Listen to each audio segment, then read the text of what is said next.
Hello everybody, this is Danny from Deep South Homestead. On porch time today, you noticed I'm not on the porch. As you saw in the video a while ago, I put up a little video showing you how bad the wind is. Today the wind's blowing like 35 to 40 miles an hour. And there's just no way you could hear me. I did like a test and there's no way you could even hear me talking over the microphone. I don't have a lapel mic or anything and the wind's just so bad outside. We got some real heavy weather moving in. Don't know if we're gonna get any rain or not. I know we got a lot of wind so far, but not sure about the rain. But you know, I was kind of thinking about a subject for today. And I listened to a video this past week. Rain Country's husband, Mr. Rain, Patrick, sent me a message and told me he had a video up about a talk with his father. And I watched that, and it really struck home with me, because I remember a lot of the times that he was talking about. Now I didn't go back as far as his daddy did, but I remember my dad talking about those kind of things, and it kind of inspired me to maybe think about a simpler time. And in a way, it saddens me. But in a way, it really brings back a lot of joy to me. And I say that because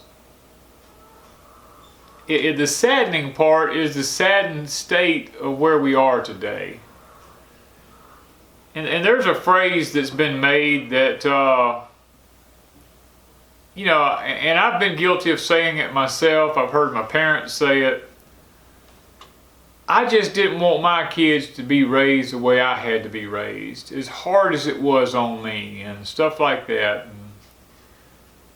And you know, when we sit back and we talk about the good old days and we talk about hard times, and well, let me say something. The good old days is right now. Because there will come a point in your life where you look back and you'll say, oh, remember back when? Those were the good old days. You know, so the good old days are actually now. But there was a simpler time when things just didn't seem to be such a rat race. And I guess Patrick's dad kind of helped me to realize that, you know, because listening to him, I saw my own dad in a lot of ways, and some of the things that he talked about, and a lot of things that I remember. Y'all can probably hear the wind in the background. There's acorns falling on the building, and there's that word acorns. Acorns for y'all up north. But I didn't grow up with a lot of the luxuries that a lot of people did or have. You know, like I told y'all in one of my other porch times, my family was rather poor when I was a child, and it's really nothing to be ashamed of, because it's what builds character in a person. Now, to be poor and to be proud of it is one thing. That I don't agree with. But to be poor because of external circumstances that you have no control over, I don't think there's anything in the world wrong with that, because the Bible says the poor you're going to have amongst you always. In other words, there are always going to be poor people. And there's nothing wrong with being poor. You know, we talk about those of us who remember, we talk about hard times. We talk about growing up hard. Well, you know, after listening to Patrick's dad and listening to my dad and just sitting down thinking about that since I've since I heard it, I began to ask myself the question, was it really that hard? Why do we call it hard? Is it because we have it so easy now that we call those hard times? You know, because if you actually stop and think about it, other countries, a lot of them still live that way, and we go, oh, well, those are third world countries. What dictates a third world country? I mean, let's just be realistic about this. Mankind, if you believe in creation, which I do, from the beginning of time up until, say, 1920s or 1930s maybe, maybe let's just say the 1900s. Man basically lived the same. For almost 6,000 years, man, he lived without air conditioning. He lived, you know, without automobiles. They used horses and buggies, and they hand done everything. And now in the 19th century, in the 20th century, we seem to think that we're better than that now, because we have mechanized equipment to do things for us. And in the mechanizing of everything, have we not lost who we really are and what it really takes to have something, or where our food comes from? Or, you know, one of the videos that I put up, the skinning and desecrating of a deer, I was excited really by the responses that y'all gave. I was thinking there when I put it up, I told Wanda, I said, man, we're going to have to put up a warning content here, graphic content, because a lot of people's just not going to be able to handle this. But I was impressed that so many people was able to actually watch the video. I really didn't think I'd get that many views. But you see, the reason I'd done that video was simply because that is the way man lived for nearly 6,000 years. You know, I mean, they killed an animal, they hung it up, they butchered it, they desecrated it. Now a lot of people, you know, it keeps the organs. I mean, they keep a lot of the stuff that I didn't worry with.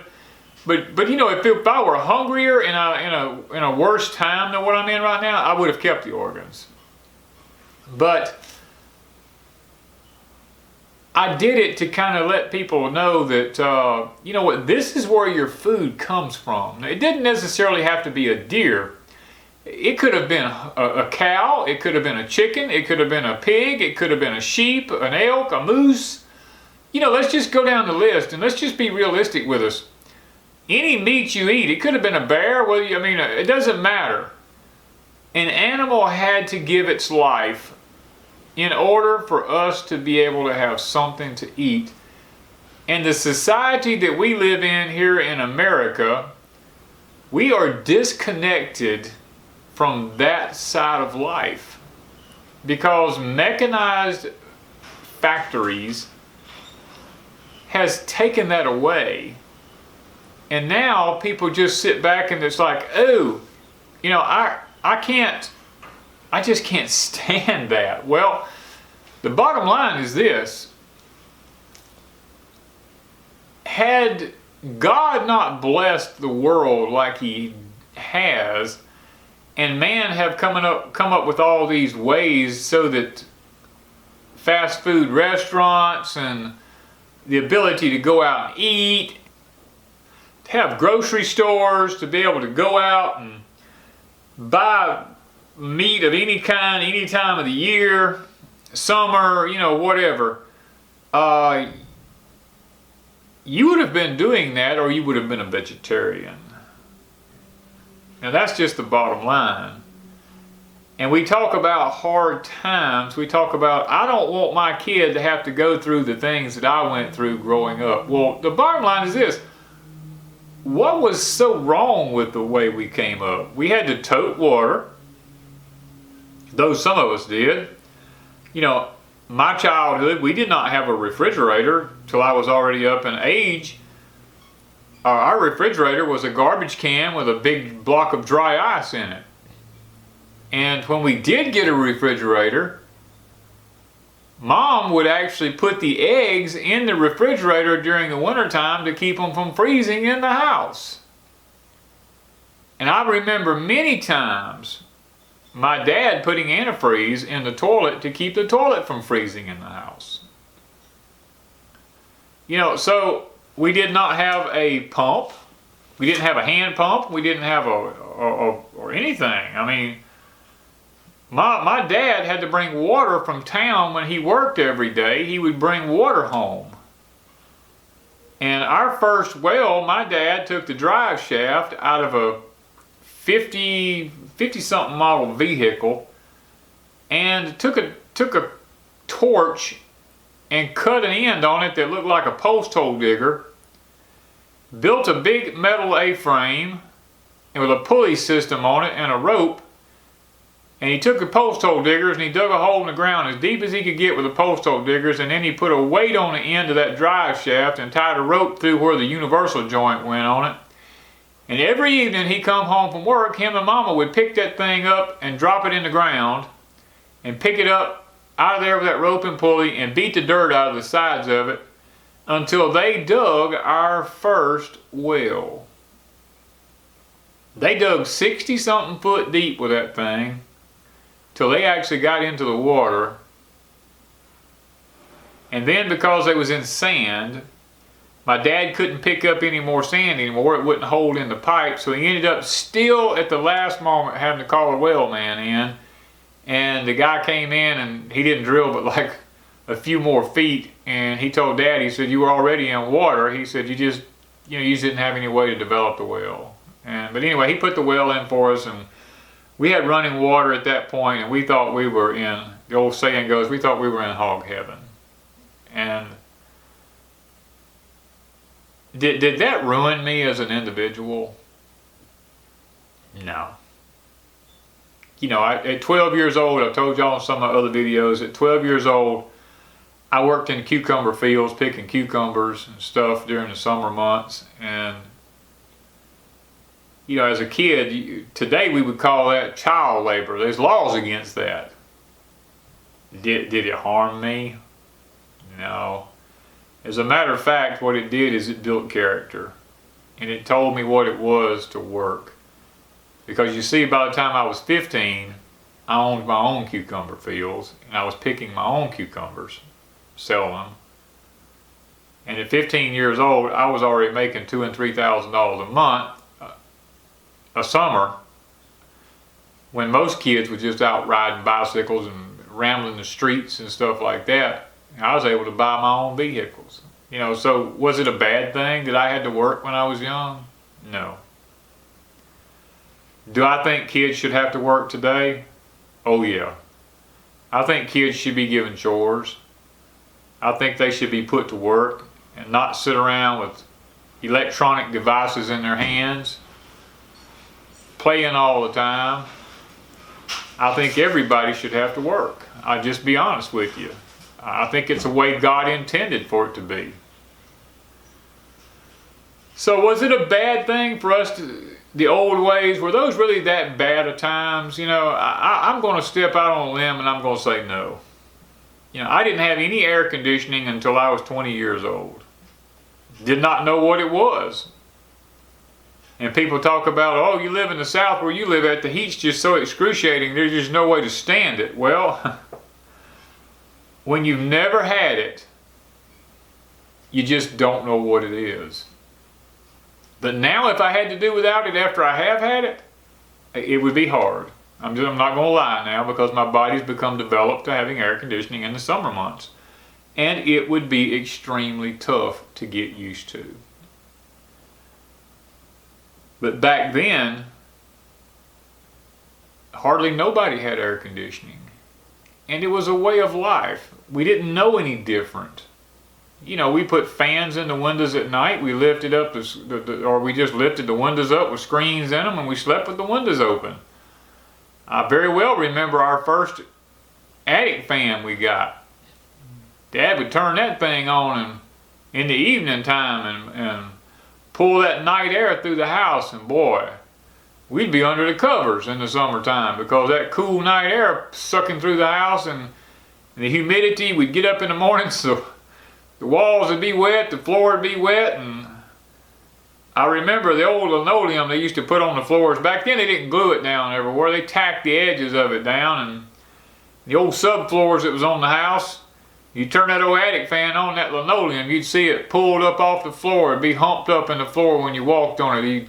It'd mash down with you because of the air underneath it. And because the houses weren't sealed, they weren't insulated hardly, and we just didn't know what that was. And when wintertime come around, you had an old wood heater, and it was usually just put in one room in the house, the middle of the living room, or you had a fireplace, and that was your source of heat. When you went to bed at night, Mama would pile 3 or 4 quilts on top of you and some good blankets, and that's where you slept, you know. And your bedroom had a chambers pot in it. If you had to go to the bathroom, you didn't go outside because it was too cold. You used that chambers pot in your bedroom. And people today talk about, oh, how nasty that is. Well, my friends, for almost 6,000 years, it seems like that's what man done. It's only been in the last 100 years that we've not done that. My dad always has a saying that, man, things sure has changed. Used to, we ate in the house and we went to the bathroom outside. He said, now we eat outside and we go to the bathroom in the house. He said, things have sure changed. You know, so there's a lot of things about life today that is just different. And we sit back and the generation we have now wants to call everything nasty. Well, there's nothing nasty about it.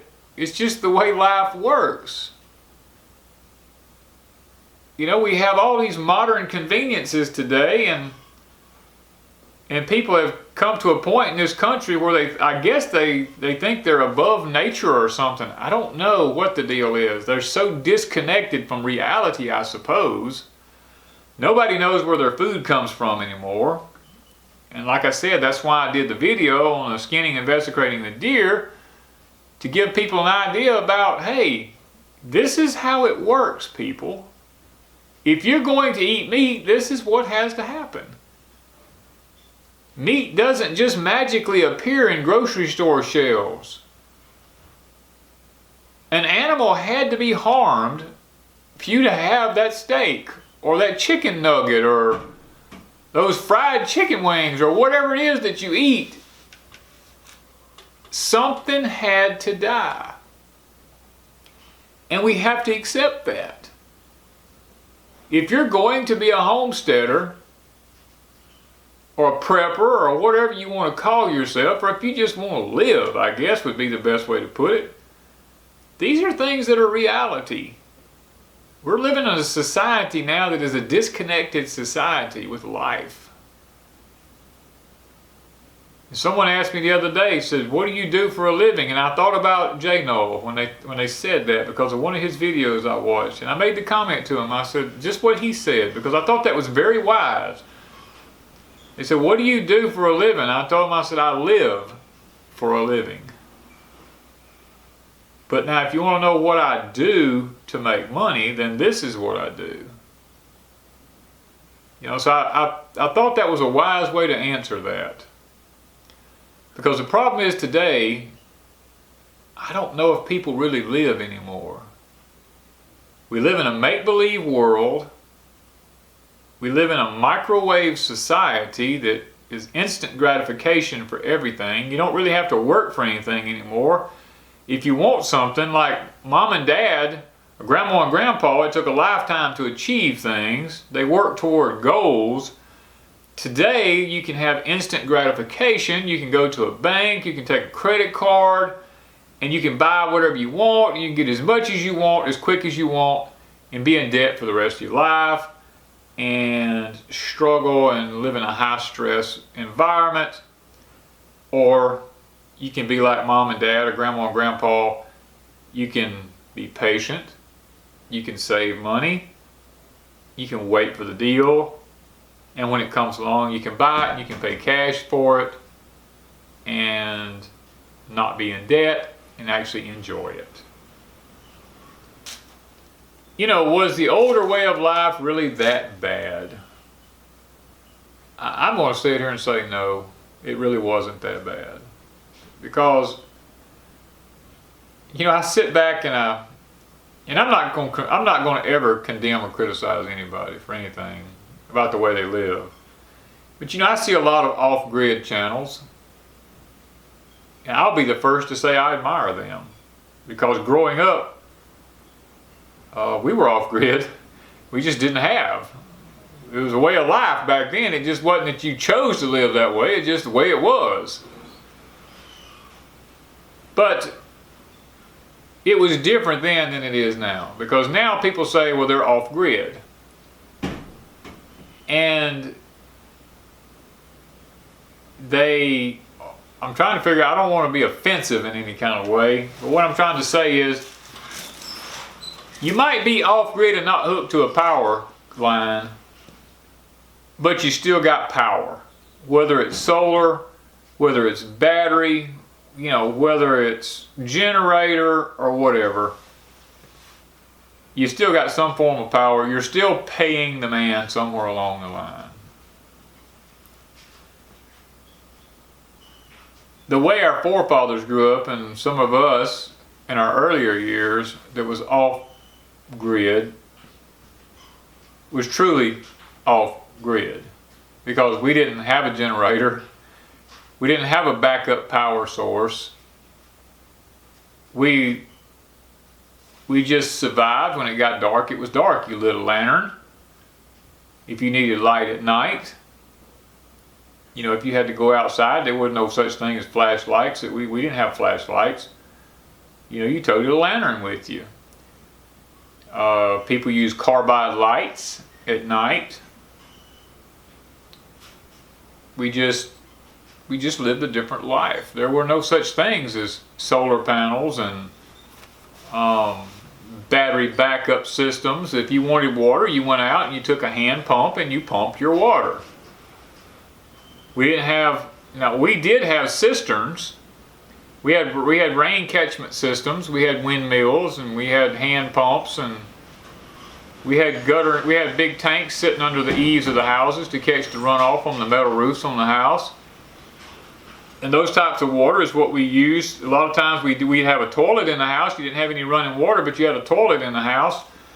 And you kept a 5-gallon bucket of water there, and you would pour the water in the toilet after you got through using it, and it would flush itself automatically. And, you know, that was truly off-grid. And do I desire to be off-grid? Not really. I grew up in my younger years being truly off-grid. But, you know, and I think about my dad when we built our first home. My dad built a Jim Walters home, a little small house. I think it might have been 24 by 24. And we had a $45 a month house note. And I can well remember my daddy saying, I don't know if we'll ever pay for this house. Because you see, at that time, he didn't make the $35 a week. And he struggled with that thing until he started making up to $50 a week. And then to $75 a week. He paid on it for years, and he always told me, he said, son, let me give you, my dad, now you gotta understand, my dad only had a 4th grade education. He had no kind of school education at all whatsoever. But my dad had the greatest common sense in the world. And he passed that on to me. And he always told me something, and I've kept this dear to my heart, and I have never broken it. He said, son, I don't know much about banking and I don't know much about money, because I've never had it. But this much I'm going to tell you. Don't ever make a note higher than what 1 week's income is. And my friend, I've always lived by that law. I've never had a note that was higher than what one of my week's income was. Because his theory was, you never know what's going to happen. You might have some problems.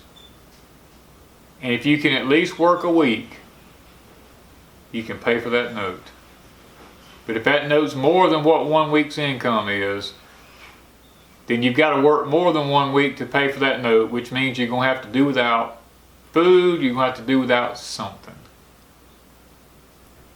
I thought that was some wise advice. I listened to my father. I've lived by that advice. And it has paid off for me in my life. Like I told you, this is my 3rd homestead to actually own. And when I say own, I mean own. I did not finance them. I owned them. Because I paid cash for them. I listened to what my dad told me. I saved my money. I bought what I wanted when I had the money to buy it. The only times that I did not do that was one period in my life. I had a company build me a little small house. I lived in it for 5 years and I sold it because I had a monthly note. It was not more than I made a week, but that monthly note, I just got tired of having to pay it because it seemed like it come around every other week. And I sold it and bought me a piece of property, and I built my own homes from that point on. I've never owed a house note except that note and a trailer note right before then, which was small. They were both small notes, but I've never been in debt on a house from that point on. And I don't condemn anybody who goes in debt to buy a house, because not everybody can do what I did. The point I'm making is that was sound advice given to me from a man who had no education, who grew up in hard times, who was born during the Great Depression, grew up extremely hard, was pulling a crosscut saw when he was 13 years old, and just grew up hard. Or what we call hard. Back then it was just normal life. We only call it hard, like I said before, is because God's blessed us in this country so much, and we have it so easy that we think it's hard when it's really just real life. So I'm going to stop there today and just sitting thinking about the simpler times of life. I have no regrets about how I grew up. I think it was a good time. And remember, the good old days are the days you're living in now. Thank you from Deep South Homestead.